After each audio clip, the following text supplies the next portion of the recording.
So I was coming down the M1 yesterday afternoon, a beautiful sunny afternoon in Sydney, approaching the turn off at Hornsby. It's an 80k zone. You just slow down to come up the ramp. There was a guy doing 35k's an hour. I knew he was an older guy. He could barely see over the dashboard of his car. I would say he would have been late 80s. 35k's in a very fast zone. We got onto that discussion this morning. Older drivers. What are we going to do about them? Australia's ageing population means that there'll be more and more and more of them out on the roads. Have we got the right system set up? Well, in New South Wales, probably the most restrictive system, where there's got to be medical checks every year from 75, and we have a situation where from 85 you've got to have essentially a limit on where you can drive, and then you have testing.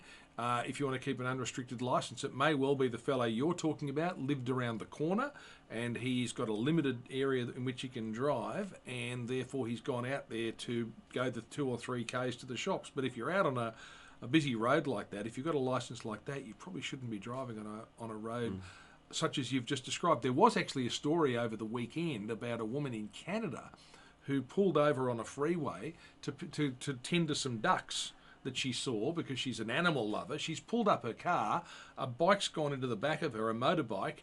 2 people have been killed. She's now facing the possibility of life in prison because of what she did. Now that's an example, extreme example of stopping or slowing down on those very fast freeways. And it became a real talking point today because of the new stats that have come out that just show that older drivers, the amount of fatalities are increasing in those aged between 55 plus, whereas they're decreasing, very interestingly, among younger drivers. The year-on-year figures have shown quite a marked drop. They have. Now, the argument being put is that you've got more older drivers on the roads because the baby boomers are getting older, and that if an accident involves an older person, they're more likely to get killed, by definition, because they're frailer than someone who might be younger. And let's be quite blunt about it. Some of the extreme situations we've had, only over the weekend, we've had a very well-known young woman who's been charged with drink driving. We had the situation in the eastern suburbs of Sydney where Buddy Franklin, the AFL player, he took crashed out several cars. Well, he took out several cars. He certainly wasn't under the influence. He was just, as he said it, driving badly. So, I'm always worried about picking out older drivers, because I reckon there are so many people on the roads who've got no idea how to drive. And it's hard for them to make a personal decision to give it away because they want their independence. It's humiliating for them as well because they think they're surrendering a key part of their life. But surely, I mean, for P-plate drivers, young drivers who are 17 and 18, they have to have a sign on their car that just says P, probationary driver. Why don't we have one for seniors?